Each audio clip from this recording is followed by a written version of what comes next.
NATO को समझते हैं, नाटो को समझने के साथ साथ आपको नाटो, सेटो, सेंटो, नाटो प्लस समझना पड़ेगा, तब समझ में आएगा कि ये नाटो वाले मिलकर यूक्रेन लड़ाई को क्यों नहीं चाहते कि खत्म हो। और रसिया को सबसे बड़ा लॉस जो हुआ है वो फिनलैंड को नाटो में शामिल होने से हुआ है। तो देखिए, नाटो एक नॉर्थ अटलांटिक ट्रीटी ऑर्गेनाइजेशन है, ये एक सैनिक संगठन है, इसको फ्रेंच भाषा में उल्टा बोलते हैं, ओटान कहते हैं। तो जब भी कभी नाटो देखिएगा तो ओटान आएगा। तो इसका पूरा हिस्ट्री देखते हैं सेकेंड वर्ल्ड वॉर से पहले से। देखिए, जब द्वितीय विश्व युद्ध चल रहा था, वार सेकेंड वर्ल्ड वॉर 1939 से 1945 के बीच में, तो इस दौरान पूरी यूरोप की अर्थव्यवस्था तबाह हो गई थी। यूरोप लगभग एकदम भुखमरी के कगार पे चला गया था, तो यूरोप तहस नहस हो गया था।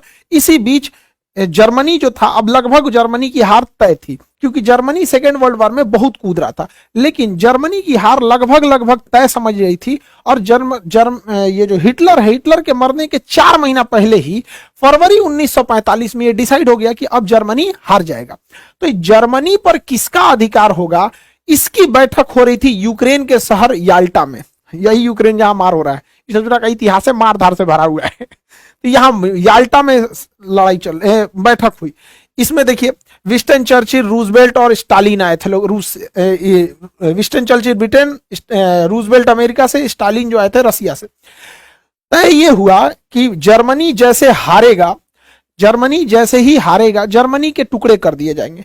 एक हिस्सा जर्मनी का ले जाएगा रसिया, एक हिस्सा ले जाएगा फ्रांस, एक हिस्सा ले जाएगा ब्रिटेन और एक हिस्सा ले जाएगा अमेरिका। यानी देखिए, जर्मनी के 4 टुकड़े कर दिए जाएंगे। ये अंग्रेजों का इतिहास है, जहां भी गए हैं वहां टुकड़ा टुकड़ा करके गए हैं। हम लोग को देखिए, इंडिया को बांग्लादेश, म्यांमार, भारत, पाकिस्तान, अफगानिस्तान धज्जी उड़ा के चल गया सब। तो ये याल्टा पैक्ट में हो गया। इसके 4 महीने बाद फाइनली हिटलर हार गया और जर्मनी के जैसे हुआ टुकड़े वैसे तोड़ दिए गए जर्मनी को।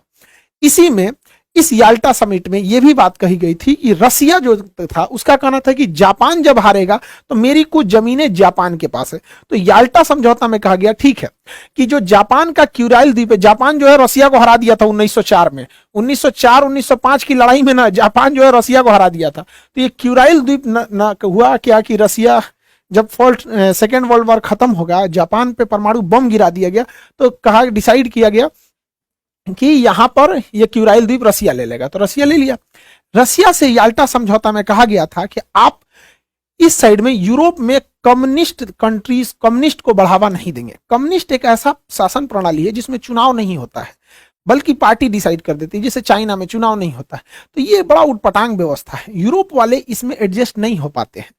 तो उनका कहना था कि रसिया इस साइड में कम्युनिस्ट को बढ़ावा नहीं देगा। तो रसिया कहा, हम इस साइड में कम्युनिस्ट को बढ़ावा नहीं देंगे, इधर से ले लिया क्यूराइल द्वीप। आज भी जापान और रसिया के बीच में क्यूराइल द्वीप को लेकर विवाद है। लेकिन धीरे धीरे रसिया इस साइड में कम्युनिस्ट को बढ़ाना चालू कर दिया, कम्युनिस्ट देशों को बढ़ावा देना चालू कर दिया। इसका संदेह हो गया उस समय के तत्कालीन जो अमेरिका के राष्ट्रपति थे 1945 में, यहाँ पे ट्रूमैन को आभास हो गया कि इस साइड में ठीक है, रसिया उधर चला गया, रसिया भी कम्युनिस्ट है, ये आपका चाइना भी है, उत्तरी कोरिया भी तानाशाह है, कम्युनिस्ट के बराबर ही होते हैं। तो उन्होंने देखा कि रसिया को इस साइड में रोकना बहुत ज्यादा जरूरी है, लेकिन रसिया अपना एग्रेशन करते ही जा रहा था। इसी बीच में फरवरी 1948 में रसिया जो था उस समय सोवियत संघ था, तो रसिया के साथ था एस्टोनिया, लातविया, लिथुआनिया, ये पूरे के पूरे रसिया का ही पार्ट था। सोवियत संघ उस समय union of Soviet socialist Republic, USSR नाम था रसिया का, तो ये सब उसी के साथ थे। ये आपका बेलारूस, यूक्रेन, मोल्डोवा, ये भी रसिया के साथ ही थे, उसका पार्ट था। ये काकेशस देश, जॉर्जिया, आर्मेनिया, अजरबैजान रसिया के साथ था। ये सेंट्रल एशिया के Kazakhstan, Kyrgyzstan, Tajikistan, Turkmenistan, Uzbekistan, ये सब रसिया के साथ थे। तो आप देखिए उस समय रसिया का क्या इतना बड़ा एरिया होता था, ये पूरा का पूरा रसिया था। इसके बावजूद रसिया ने यहां पर उस समय के जो चेकोस्लोवाकिया देश है, फरवरी 1948 में चेकोस्लोवाकिया पर अचानक सेना भेज के तख्ता पलट करा दिया और यहाँ के लोकतंत्र के सरकार को उखाड़ फेंका और यहाँ पर अपनी पिट्ठू सरकार, जैसे इसी के हिसाब से चलने वाली सरकार, कम्युनिस्ट सरकार को यहाँ बैठा दिया। आज चेकोस्लोवाकिया 2 भाग में टूट चुका है, चेक गणराज्य और यहाँ पे स्लोवाकिया। उस समय इसने कब्जा किया। अब यूरोप वालों को डर हो गया कि भैया यहां तक तो खुद का खुद रसिया है, अब ये इसके भी आगे बढ़ेगा तो हम लोग कहां जाएंगे। और उसके अलावे जर्मनी का एक हिस्सा तो रसिया याल्टा समझौते के तहत ही ले चुका था। अब इसके बाद अमेरिका वालों का नींद खुला कि भैया इनको कैसे रोका जाए। तो रसिया क्या था कि अन्य सरकारों को भी लालच देता था कि तुम भी कब्जा कर लो, तुम भी कब्जा कर लो, लोकतंत्र की सरकार को उखाड़ फेंको। इसी बीच अमेरिका को खबर लगी कि रसिया का अगला टारगेट है तुर्की, तुर्की पे कैसे भी कम्युनिस्ट सरकार को लगाना। तो ट्रूमैन जो वहां के राष्ट्रपति थे उन्हें मार्शल प्लान लगाया। देखिए मार्शल लॉ अलग है, मार्शल प्लान अलग है। इन्होंने मार्शल प्लान लाया अप्रैल 1948 में।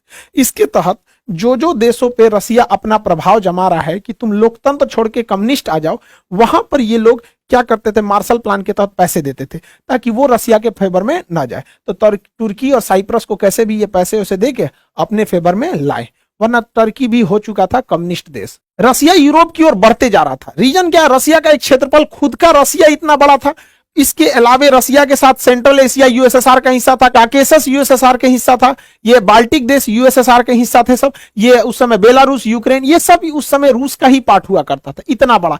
इसके अलावे अब रसिया एंट्री करना चालू किया। तब इन्होंने क्या किया, 4 अप्रैल 1949 को नाटो सेना का गठन किया। जिस समय गठन हुआ उस समय 12 देश थे, वर्तमान में इसमें 31 देश हो चुके हैं। नॉर्थ अटलांटिक ट्रीटी ऑर्गेनाइजेशन, इस संगठन के टोटल 14 अनुच्छेद हैं, 14 आर्टिकल हैं। 14 आर्टिकल में कहा गया है कि इसके देश कैसे कैसे काम करेंगे। इसका 5वां आर्टिकल सबसे खतरनाक है कि इन वर्तमान में जो 31 देश हैं, अगर इस 31 देश में कोई बाहरी देश 31 आपस में मार करे तो कोई दिक्कत नहीं है, ये किसी को मारे तो कोई दिक्कत नहीं है, लेकिन अगर कोई दूसरा देश इनके ऊपर हमला करेगा तो ये 31 मिल के मारेंगे उसको। ये इसका कानून है। इसका मुख्य उद्देश्य क्या था कि रसिया को इस साइड में यूरोप की ओर से चढ़ने से बचाया जाए, वरना ये धीरे धीरे रसिया इधर आ गया था। तो अब आपको तो समझ में आ रहा होगा ना कि नाटो का निर्माण ही हुआ था रसिया के एग्रेशन को रोका जाए, वरना रसिया बहुत तेजी से एक्सपेंड कर रहा था और हर जगह कम्युनिस्ट फैलाते जा रहा था। तो नाटो का गठन 1949 में हो गया। ये एक सैन्य संगठन था। अब रसिया को चारों ओर से रोकना था। तो रसिया को सेंट्रल एशिया से रोकने के लिए, ईस्ट एशिया से रोकने के लिए सेटो बनाया गया, South East Asian Treaty Organization, SEATO 1954 में बनाया गया।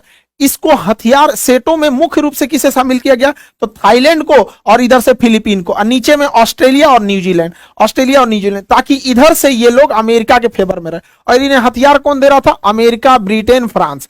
इधर से ये लोग सपोर्टिव हथियार दे रहे थे कि इधर से चाइना, कोरिया, इन सबको बिजी रखा जाए ताकि रसिया इस साइड में बिजी रहे। और इधर से नाटो डायरेक्ट रसिया को इंगेज कर रहा था। अब इन लोगों को लगा कि हम दो ओर से रसिया चाइना को घेरते जा रहे हैं, इधर से घेर रहा है नाटो, इधर से सेटो, नाटो सेटो ना, ये हो गया सेटो साउथ ईस्ट, ये हो गया सेटो और ये हो गया नाटो।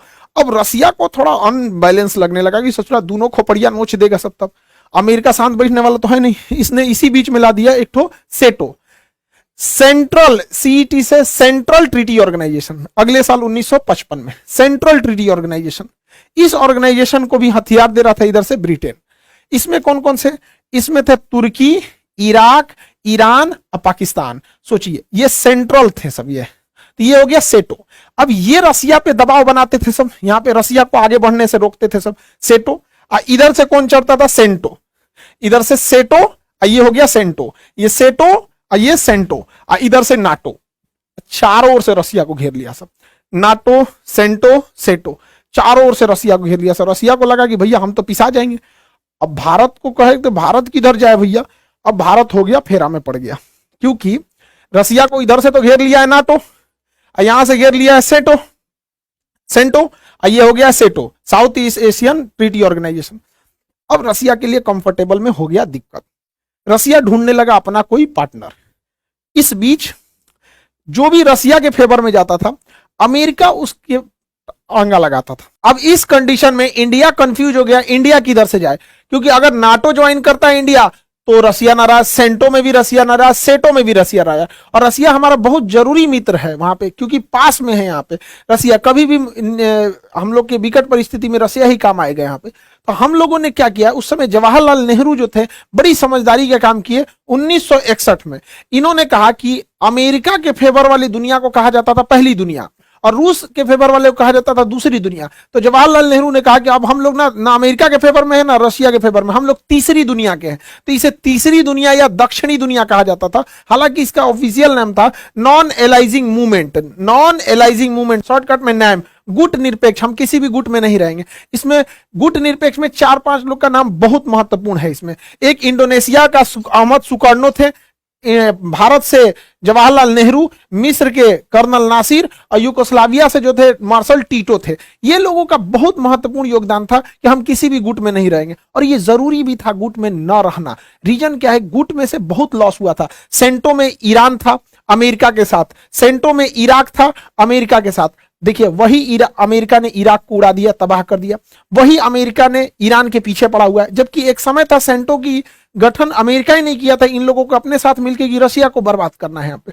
इसलिए बहुत ज्यादा इंटरनेशनल रिलेशन के मामले में हम लोग अमेरिका और वेस्टर्न देशों पे भरोसा नहीं कर सकते हैं यहाँ पे। तो ये चारों ओर से रसिया की घेराबंदी चल रही थी। अब रसिया ऐसा तो नहीं है कि चुपचाप बैठा रहेगा। अगर आप रसिया को इधर से नाटो से घेरोगे, सेंटो से, स्टेटो से, चारों ओर से घेरोगे, रसिया भी तो कुछ ना कुछ करेगा। तो रसिया जो था, देखिए रसिया अलग है, सोवियत संघ अलग है। तो ये हो गया रसिया, ये वाला एरिया तो कंप्लीट हो गया रसिया, ये पूरा का पूरा रसिया का हो गया। रसिया उस समय रसिया ना हो के यूएसएसआर था, USSR, union of Soviet socialist Republic association. तो यूएसएसआर के साथ ऑलरेडी उसी का था आपका बाल्टिक देश, Estonia, Latvia, Lithuania, Belarus, Ukraine, Moldova, ये उसी का था। जॉर्जिया, आर्मेनिया, अजरबैजान उसी का था, और सेंट्रल एशिया भी इसी का था। तो ये सब का सब हिस्सा जो था यूएसएसआर का हिस्सा था। इसके बावजूद रसिया नहीं रुका। इतना यूएसएसआर होने के बावजूद, ये हो गया रसिया, इसमें इसको जोड़ दीजिए तो यूएसएसआर। अभी रसिया क्या सोचा आगे बढ़ने के लिए, इसने क्या लाया, वार्सो पैक्ट। जिस तरह से अमेरिका नाटो ला रहा था, नाटो को काउंटर करने के लिए रसिया वार्सो पैक्ट लाया था। वार्सो पैक्ट 1955 में आया था। इस वार्सो पैक्ट के तहत रसिया अपने कम्युनिस्ट विचारधारा के देशों के साथ मिलकर एक संगठन बना रहा था, सैनिक संगठन। इस वार्सो पैक्ट में बहुत सारे देश थे, पोलैंड था, चेकोस्लोवाकिया था, हंगरी था, रोमानिया, बुल्गारिया, अल्बानिया, ये सब देश मिलके बनाते थे आपका ये वार्सो पैक्ट। अब आप जरा देखिए रसिया का डोमिनेंस कहां तक है। ओरिजिनली रसिया ये रहा आपका, ये तो ओरिजिनल रसिया हो गया, ये पूरा का पूरा ओरिजिनल रसिया। अब रसिया के साथ ये ब्लू वाला एम्पायर को आप जोड़ देते हैं तो ये हो जाता है यूएसएसआर, और उसमें ये आगे वाला हिस्सा देख लेते हैं तो वार्सो पैक्ट। अब आपको समझ में आ रहा होगा कि नाटो कितनी जरूरी हो गई थी इन वेस्टर्न कल्चर के लिए, वरना ये वेस्टर्न को तो खा जाता ही है।